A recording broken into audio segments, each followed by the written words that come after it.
Je vous propose d'aborder dans ce module une technique d'écoute, une technique qui vous permet d'être vraiment focalisé sur ce que dit et ce que vit votre interlocuteur, notamment votre salarié, qui est l'écoute active. Il s'agit d'une technique, il s'agit surtout d'une posture, une posture vis-à-vis de votre interlocuteur. Être complètement centré, concentré sur ce qu'il dit, sur ce qu'il vit, en gros rentrer dans sa vision du monde, pour vraiment comprendre ce qu'il dit et ce qu'il vit. À chaque fois que vous serez dans un jugement, dans votre pensée par rapport à ce qu'il dit, par rapport à ce qu'il fait, ou dans une interprétation quelle qu'elle soit, vous ne serez plus en écoute active.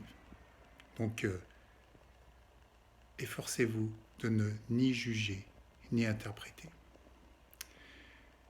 Je vais vous présenter juste dans les minutes qui suivent, dans les secondes qui suivent, les trois grandes formes d'écoute active. La première forme est la forme dite silencieuse. Silencieuse dit pas passive.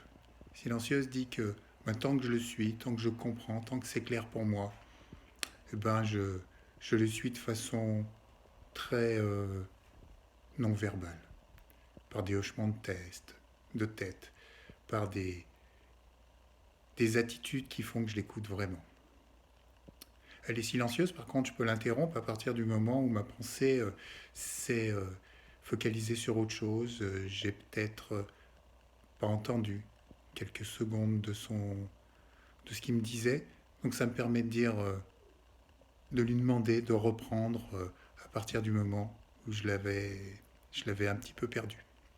Donc elle est silencieuse, elle n'est pas passive, elle est juste cette forme-là, c'est oui je te suis, oui je te comprends, ou désolé je viens de penser à autre chose, est-ce que tu peux reprendre à tel point. La deuxième forme d'écoute active est la relance. Quand une personne est vraiment écoutée de façon intense comme ça, quand on se concentre vraiment sur ce qu'elle dit, sur ce qu'elle vit, elle a tendance à tout nous débiter très rapidement et au bout d'un moment, elle n'a plus rien à dire. Et là, il s'agit de le relancer. Le relancer de façon très simple sur le dernier mot qu'elle a prononcé. Je clique sur ce dernier mot, contact visuel avec lui et silence. Je reprends mon dernier mot, silence. Et de ce dernier mot, ça engendre une pensée de sa part et il continue son dialogue. Également, je vous invite à cliquer sur tous les mots qui sont des généralités, comme les mots toujours, jamais. Donc juste cliquez à chaque fois que vous entendez, c'est ce que je fais régulièrement, ce mot comme jamais, toujours, je clique sur jamais. Quand tu dis jamais, et la plupart du temps, il reprend, 90% du temps, il reprend en disant non, jamais, pas jamais, mais c'est quand même souvent. Et entre souvent et jamais, il y a tout un monde dans sa tête. Cliquez et surtout cliquez en termes de relance sur les mots qui sont hyper importants pour lui, sur les mots qui sont chargés émotionnellement. Et l'écoute active, c'est vraiment ça.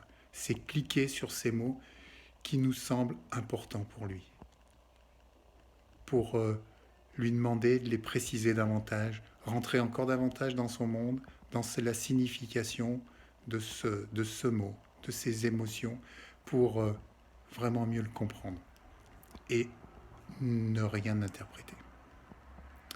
La troisième forme d'écoute active est la forme de reformulation. Reformulation de deux choses. Souvent, on s'en tient à la reformulation de ce qu'il vient de dire, de ses dires. Aller plus loin que ça. Reformuler également les émotions, l'état d'être que vous percevez.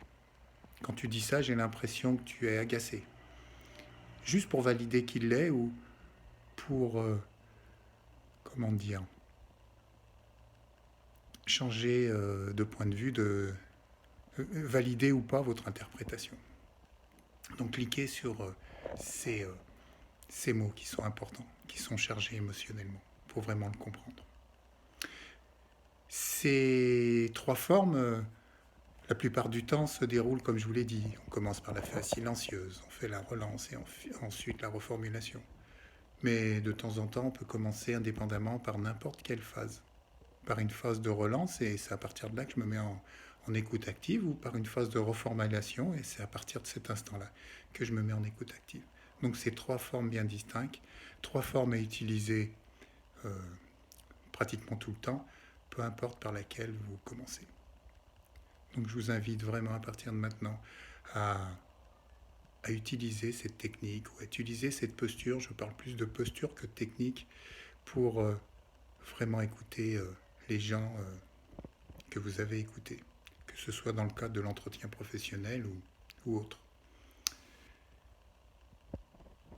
Faites-le de l'ordre de 1 ou 2 minutes par jour au départ, un peu plus par la suite, juste pour devenir des experts dans l'écoute, des experts de la communication. Parce que nos salariés, les gens qui vous entourent, les gens qui vous sont chers, les gens que vous côtoyez, dans le monde où on vit, sont souvent en manque d'écoute. Donc devenez des écouteurs actifs. Bonne chance et bonne dynamique à vous.